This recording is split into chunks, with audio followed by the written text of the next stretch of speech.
మీది పార్ట్నర్షిప్ ఫర్మా లేదు ఎల్ఎల్పీనా? అయితే పార్ట్నర్స్కి రెమ్యునరేషన్ కానీ, శాలరీగా కానీ, కమిషన్గా కానీ, ఇంట్రెస్ట్ ఆన్ క్యాపిటల్గా కానీ, ఇంట్రెస్ట్ ఆన్ లోన్స్ కానీ, బోనస్గా కానీ పేమెంట్స్ ఏమైనా చేస్తున్నారా? అలా అయితే ఈ వీడియో మీకోసమే.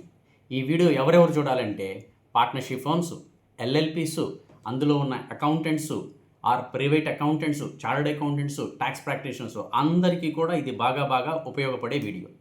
ఏమిటి అంటే section 194 capital T of the income tax act.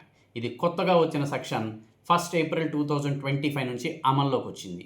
ఏమిటి ఈ సెక్షన్ ఏం చెప్తుంది అంటే, మీరు పార్ట్నర్స్కి గనక శాలరీ అన్న పేరుతో కానీ, రెమ్యునరేషన్ అన్న పేరుతో కానీ, కమిషన్ అన్న పేరుతో కానీ, క్యాపిటల్ మీద ఇంట్రెస్ట్ అన్న పేరుతో కానీ, లోన్స్ ఏమన్నా ఫర్మ్స్కి ఇస్తే కనుక ఫర్మ్స్కి ఇచ్చిన దాని మీద ఇంట్రెస్ట్ కానీ, బోనస్ కానీ ఏ పేరుతో ఇచ్చినా సరే దాని మీద టీడీఎస్ డిడక్ట్ చేయాలి. ఎవరు? పార్ట్నర్షిప్ ఫర్మ్ కానీ, ఎల్ఎల్పి కానీ. గతంలో ఈ టైప్ ఆఫ్ పేమెంట్స్కి ఏ రకమైన టీడీఎస్ లేదు.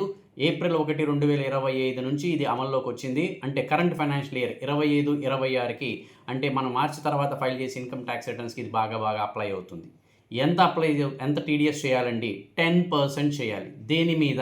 చేసిన పేమెంట్ మీద. ఏ పేరుతో చేసిన salary, remuneration, commission, bonus, interest ఏ పేరుతో అయినా సరే పార్ట్నర్షిప్ ఫర్మ్ పార్ట్నర్కి కనుక పే చేస్తే, అది వర్కింగ్ పార్ట్నర్ అయినా, స్లీపింగ్ పార్ట్నర్ అయినా, ఏ టైప్ ఆఫ్ పార్ట్నర్కి అయినా సరే పే చేసిన అమౌంట్ మీద 10% టీడీఎస్ డిడక్ట్ చేయాలి. అది గవర్నమెంట్కి రెమిట్ చేయాలి తప్పకుండా. సార్ దీనికి ఏమైనా థ్రెషోల్డ్ లిమిట్ ఏమైనా ఉన్నదా? ఎస్, థ్రెషోల్డ్ లిమిట్ ఉంది. ఎంత అంటే 20,000 రూపాయలు. నెలక కాదు, సంవత్సరానికి. అంటే ఒక పార్ట్నర్షిప్ ఫర్మ్ సంవత్సరానికి 20,000 కంటే మించి కనుక పేమెంట్ చేస్తే ఖచ్చితంగా టీడీఎస్ 10% డిడక్ట్ చేయాల్సిందే. చాలామంది ఫర్మ్స్ ఏం చేస్తుంటారంటే, ఇన్కమ్ ట్యాక్స్ రిటర్న్ ఫైనలైజేషన్ చేసేటప్పుడు, ఫైలింగ్ చేసేటప్పుడు బుక్స్ ఆఫ్ అకౌంట్స్ని ఫైనల్ చేసి ప్రాఫిట్ని తగ్గించుకోవడం కోసమో, పార్ట్నర్స్కి రెమ్యునరేషన్ ఇచ్చినట్టుగానో, క్యాపిటల్ మీద వడ్డీలు ఇచ్చినట్టుగానో రాసుకొని ప్రాఫిట్ని తగ్గించుకొని ట్యాక్స్ తగ్గించుకుంటారు. సో వీటిని కంట్రోల్ చేయడం కోసం అని చెప్పని, అది జెన్యూన్ రెమ్యునరేషన్ అన్నా, జెన్యూన్ ఇంట్రెస్ట్ అయినా కాదా, పీరియాడికల్గా పే చేస్తున్నారా లేదా అన్న ఉద్దేశంతో ఈ 194T అనే దాన్ని ఇంట్రడ్యూస్ చేశారు. కాబట్టి మీరు పార్ట్నర్షిప్ ఫర్మ్స్లో రెమ్యునరేషన్ అది ఫిక్స్డ్గా మంత్లీ పే చేస్తూ ఉన్నా, లేదనంటే కనుక లంసమ్గా at the end of the year కానీ, at the time of finalisation of income tax ఏది చేసినా సరే ఖచ్చితంగా టీడీఎస్ అయితే చేయాలి. అండ్ కొంతమంది పొరపాటున అనుకుంటుంది ఏంటంటే, అందరూ పార్ట్నర్స్కి కలిపి 20,000 అని లిమిట్ అనుకుంటున్నారు. కాదండి, ఒక్కొక్క పార్ట్నర్కి 20,000 లిమిట్ కనుక దాటితే టీడీఎస్ ఖచ్చితంగా చేయాల్సిందే. మరి ఎప్పుడు డిడక్ట్ చేయాలి, ఎప్పుడు పేమెంట్ చేయాలంటే, మీరు పుస్తకాల్లో ఎంట్రీ కనుక రాసుకున్నా or at the time of payment whichever is earlier. అంటే నేను కేవలం కొంతమంది పార్ట్నర్షిప్ ఫర్మ్స్ ఏంటంటే పుస్తకాలు ఎంట్రీస్ రాసుకుంటారు. ఎవ్రీ మంత్ 20,000నో, 25,000నో, 30,000నో, 40,000 ఎంట్రీస్ రాసుకుంటారు, కానీ పేమెంట్ అయితే చేయరు. అయినా సరే టీడీఎస్ అయితే కనుక అప్లై అవుతుంది ఖచ్చితంగా. సో ఎప్పుడు ఈ మంత్లో కనుక ఎంట్రీ రాసుకుంటే నెక్స్ట్ మంత్ 7th కల్లా దాన్ని పేమెంట్ చేసేయాలి ఖచ్చితంగా. అదే గనక మార్చిలో మొత్తం 12 నెలల్ని కలిపి మార్చిలో ఎంట్రీ రాసుకున్నట్టయితే ఏప్రిల్ 30 వరకు మనకి పేమెంట్ చేయడానికి టైం ఉంటుంది. అండ్ 3 నెలలకు ఒకసారి టీడీఎస్ రిటర్న్. సార్ మా పార్ట్నర్షిప్ ఫర్మ్కి అసలుకి టీడీఎస్లే పేమెంట్ అప్లికబిలిటీ లేదండి, మాకు అసలు రాదనుకున్నా కూడా ఈ టైప్ ఆఫ్ పేమెంట్స్ కనుక ఉంటే, అంటే రెమ్యునరేషన్ కానీ, శాలరీ కానీ, వడ్డీలు కానీ ఇస్తుంటే ఖచ్చితంగా టీడీఎస్ అప్లై అవుతుంది. సో ఎవరైతే ఇలాంటి ఫర్మ్స్ ఉన్నారో వాళ్ళందరూ కూడా ముందు tan number, tax deduction account number అనే దాన్ని అప్లై చేసుకోండి. అది ఓవర్ నైట్ రాదు, కాబట్టి ఇప్పుడే అప్లై చేసుకోండి. ఎందుకంటే ఆల్రెడీ జనవరి అయిపోయిందండి, మనకి ఫిబ్రవరి అండ్ మార్చే ఉంది, కాబట్టి ఇప్పుడే అప్లై చేసుకోండి. అండ్ ఇక్కడ మమ్మల్ని అడుగుతున్న డౌట్స్ కొన్ని ఇష్యూస్ ఉన్నాయి చాలామంది. సో ఈ ఇష్యూస్ ఉపయోగపడతాయని చెప్పని మీకు చెప్తున్నాను. ఏమిటి అంటే, ఒకటి, ఆ పార్ట్నర్స్కి కనుక క్లియర్ కట్ పాన్ నెంబర్ కనుక ఉంది అని చెప్పన్నా, పాన్ నెంబర్ ఉంటే 10% ఉంటే సరిపోదండి. ఆ పాన్ నెంబర్ ఆధార్ నెంబర్కి లింక్ అయ్యి ఉంటే కనుక 10% టీడీఎస్ చేయాలి. అదే లింక్ అవ్వకపోయినా, పాన్ నెంబర్ లేకపోయినా 20% టీడీఎస్ చేయాలి. పైగా అది క్రెడిట్ క్లెయిమ్ చేసుకోవడానికి పార్ట్నర్స్ అవకాశం ఉండదు, ఏఐఎస్లో రిఫ్లెక్ట్ అవ్వదు. Issue number 1. నెక్స్ట్ ఇష్యూ ఏంటంటే, పుస్తకాల్లో బుక్ ఎంట్రీ కింద రాసుకున్నా కూడా టీడీఎస్ ఖచ్చితంగా చేయాల్సిందే, పేమెంట్ కూడా చేయాల్సిందే బుక్ ఎంట్రీ రాసుకున్నా కూడా. Issue number 3, in case TDS కనుక చేయకపోతే కాన్సిక్వెన్సెస్ ఏమవుతాయి అంటే, మీరు ఎక్స్పెండిచర్ కింద రాసుకుంటే అందులో 30% ఆఫ్ ద ఎక్స్పెండిచర్ని డిజలవ్ చేస్తారు. ఆటోమేటిక్గా ప్రాఫిట్ పెరుగుతుంది, ఆటోమేటిక్గా ట్యాక్స్ లయబిలిటీ కూడా పెరుగుతుంది.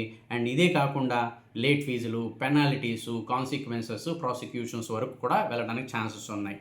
నెక్స్ట్ పార్ట్నర్షిప్ డీడ్లో అసలుకి రెమ్యునరేషన్ అని కానీ ఇంట్రెస్ట్ అని కానీ లేదండి, అప్పుడు ఇవ్వచ్చా? అసలు ఇవ్వటానికే వీల్లేదు.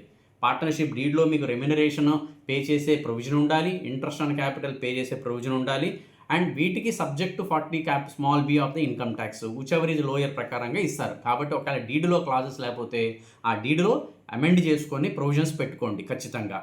అండ్ కొంతమంది ఏమడుగుతున్నారంటే, సార్ మాకు ఆల్రెడీ పార్ట్నర్షిప్ డీడ్ పర్మిట్ చేస్తుంది కదా రెమ్యునరేషన్, ఇంకా టీడీఎస్ దీనికి సంబంధం లేదు.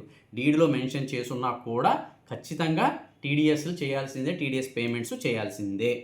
నెక్స్ట్, ఎవరైతే బుక్స్ అలవాటు ప్రకారంగా ఇన్కమ్ ట్యాక్స్ రిటర్న్ ఫైనలైజ్ చేసేటప్పుడు చూసుకుంటారో వాళ్ళకి చాలా చాలా డేంజర్ అండి. ఈ సంవత్సరం అయితే కనుక మీరు ఖచ్చితంగా మార్చికి ఏం చేస్తారంటే, టెంటేటివ్గా అయినా బుక్స్ అన్నింటిని రెడీ చేసుకొని రెమ్యునరేషన్ ఎంత పే చేయాలి, క్యాపిటల్స్ మీద వడ్డీ ఎంత పే చేయాలి, కమిషన్ ఎంత, శాలరీ ఎంత, బోనస్లు ఎంత, అవన్నీ పార్ట్నర్స్కేనండి, బయట వాళ్ళకి కాదు అని అట్లీస్ట్ రఫ్గా అయినా క్యాలిక్యులేట్ చేసుకొని అడ్హాక్ అమౌంట్ వీలైతే కనుక ఒక 5% ఎక్కువైనా సరే టీడీఎస్ అమౌంట్ డిడక్ట్ చేసి ఆ టీడీఎస్ అమౌంట్ పే చేస్తే ఫర్దర్గా మీకు పెనాల్టీస్ కానీ ఏమి పడకుండా ఉంటాయి.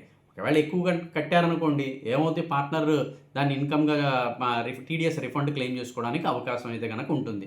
కాబట్టి 31 మార్చే ఇవన్నీ చూసుకోండి. ఫర్దర్గా లేకపోతే వడ్డీ రూపాయిన్నర వడ్డీ అయితే కనుక పడుతుంది, 1.5% పర్ మంత్ ఇంట్రెస్ట్ పడుతుంది. అండ్ నెక్స్ట్, క్యాపిటల్ అకౌంట్ నుంచి విత్డ్రా చేస్తే దానికి కూడా టీడీఎస్ చేయాలా? అక్కర్లా. అంటే కొంతమంది పార్ట్నర్స్ ఏం చేస్తారంటే పార్ట్నర్షిప్ ఫర్మ్లోంచి కొంత అమౌంట్ని విత్డ్రా చేసుకుంటారు, క్యాపిటల్ డ్రాయింగ్స్ అంటారు. దాని మీద అయితే ఏ రకమైన టీడీఎస్ అయితే కనుక ఉండదు.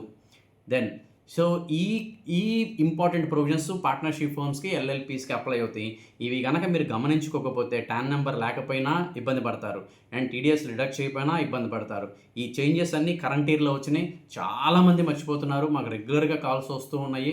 ఎవరికి ఫోన్ చేసినా అయ్యో సార్ మర్చిపోయాను సార్ అంటున్నారు. కాబట్టి మీరు ఒకసారి మీ అకౌంటెంట్తో చెక్ చేసుకోండి, లేదా మీరే చూసుకుంటుంటే చెక్ చేసుకోండి, లేదా మీ ఆడిటర్ని అడగండి, లేదంటే కామెంట్ బాక్స్లో మీకు దీనికి సంబంధించిన డౌట్స్ ఏదైనా ఉంటే కనుక నోట్ చేయండి, క్లారిఫై చేస్తాను. సో ఇదైతే మర్చిపోవద్దు. Wish you all the best. Thank you.